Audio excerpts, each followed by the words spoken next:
और अब आपको समझाते हैं कि लू का असर मुख्य तौर से किस किस पर होता है, ये जानिए। देखिए, लोगों की सेहत पर सबसे पहले इसका असर होता है हीट स्ट्रोक या फिर डिहाइड्रेशन का डर रहता है। डिहाइड्रेशन यानी कि शरीर में पानी की कमी हो जाना। जानवर या मवेशी भी इसी खतरे का सामना करते हैं। और सबसे बड़ी चुनौती है चुनाव प्रचार के दौरान, जो कि 19 अप्रैल से 1 जून तक चुनाव है और इस बीच लू का अलर्ट जारी किया गया है। सियासी पार्टियां लगातार चुनावी जनसभाएं भी कर रही हैं इस प्रचंड गर्मी के बीच। और साथ ही 12 प्रमुख नदियों में पानी पहले से ही कम है। दक्षिण भारत की 13 नदियों में पानी नहीं है। ये भी एक बड़ी चुनौती है। कहां कहां लू का असर देखने को मिलेगा, ये हम आपको बता रहे हैं। और ये बड़ी चुनौती है जिससे लेकर के अधिकारियों ने जरूरी जानकारी भी दी है प्रधानमंत्री नरेंद्र मोदी को। और इस बारे में कहा गया है कि जो भी उचित कदम है वो उठाया जा सके। इस बीच एक और ब्रेकिंग न्यूज है। आज 2 राज्यों में प्रधानमंत्री नरेंद्र मोदी की रैली भी होने वाली है।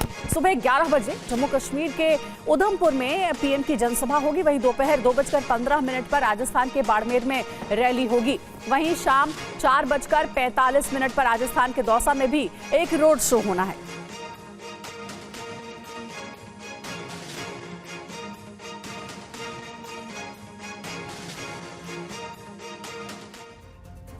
और पीएम मोदी के आज के कार्यक्रम की 3 तस्वीरें आपको दिखाते हैं। पीएम आज जम्मू कश्मीर के उधमपुर, राजस्थान के बाड़मेर और दौसा में चुनावी सभा करने वाले हैं। रोड शो भी करेंगे प्रधानमंत्री। तो लगातार धुआंधार चुनावी प्रचार में प्रधानमंत्री जुटे हुए हैं और मिशन 400 पार है इस बार बीजेपी का। 400 पार के मिशन पर पीएम मोदी जुटे हुए हैं। और इस कड़ी में एक दिन में पीएम मोदी 2 राज्यों के दौरे पर है, जिसका कुल 31 सीट पर असर होगा।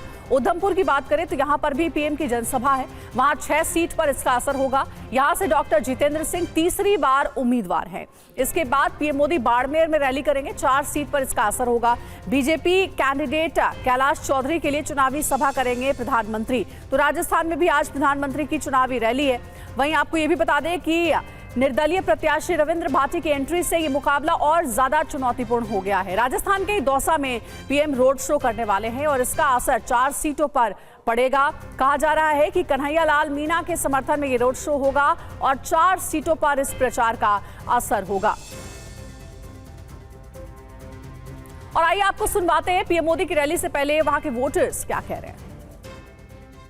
Chief election commission of India और chief electoral officer Jammu Kashmir ने मिलकर हमारी दर्द को समझते हुए हमको एम फॉर्म की प्रोसेस से छुटकारा दिया। एज ए यंग वोटर में अगर बात करूं तो हमें बहुत खुशी है कि एम फॉर्म को जो हटा दिया गया है।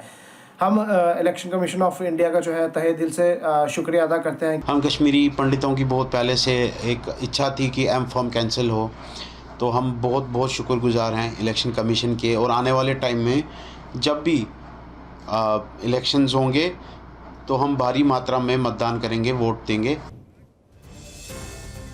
और हमारे साथ अंकित भट्ट हमारे संवाददाता इस वक्त जुड़े हुए हैं उधमपुर से। अंकित, एम फॉर्म को लेकर लंबे समय से मांग रही है, इस फैसले के बाद क्या प्रतिक्रिया रही और क्यों मांग थी एम फॉर्म को लेकर, ये इसके बारे में क्या कह रहे हैं लोग?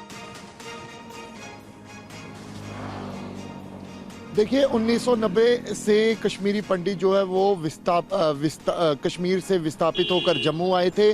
उसके बाद जब भी चुनाव होते थे तो उनको एक फॉर्म भरना पड़ता था जिसे एम फॉर्म बोला जाता है, यानी कि माइग्रेशन फॉर्म।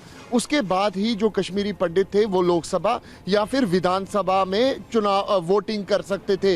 यानी कि इस फॉर्म के जरिए आपको अपनी पूरी डिटेल्स भरनी है, उसके बाद ही आप अपना वोट कास्ट कर सकते हैं।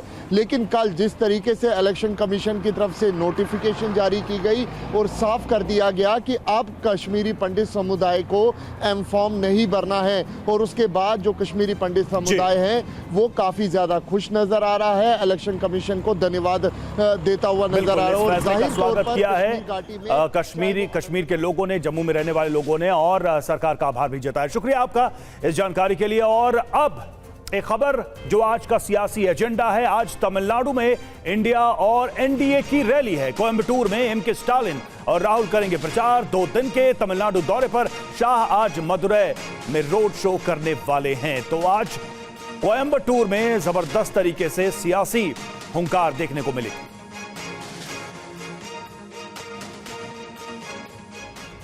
और वहीं आज तमिलनाडु की सियासत में एक बड़ा दिन है। एक तरफ मदुरै में अमित शाह की सभा होगी तो वहीं दूसरी ओर कोयम्बटूर में राहुल गांधी की रैली होने वाली है।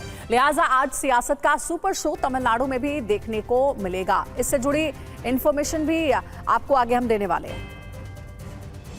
और ये सबसे पहले आपको मदुरै का सियासी समीकरण समझाते हैं। तमिलनाडु में 3 बड़े गठबंधन हैं, एक इंडिया गठबंधन, दूसरा AIADMK और तीसरा NDA। जातीय गणित को देखें तो मुक्कुलाथोर समुदाय दक्षिण और मध्य जिलों में प्रभाव डालता है और इनकी आबादी 11.7% है।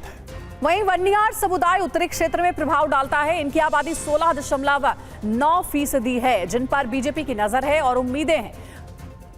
वहीं दूसरी तरफ अगर SC की बात करें, आबादी 26%, थेवर की आबादी की बात करें 11.7%, गोंडर की बात करें 9.1% और ब्राह्मण आबादी 2.6% है। तो ये समीकरण और जिस पर बीजेपी की नजर है, जिसमें चुनाव में इस समीकरण के साथ तालमेल बिठाने का प्रयास है।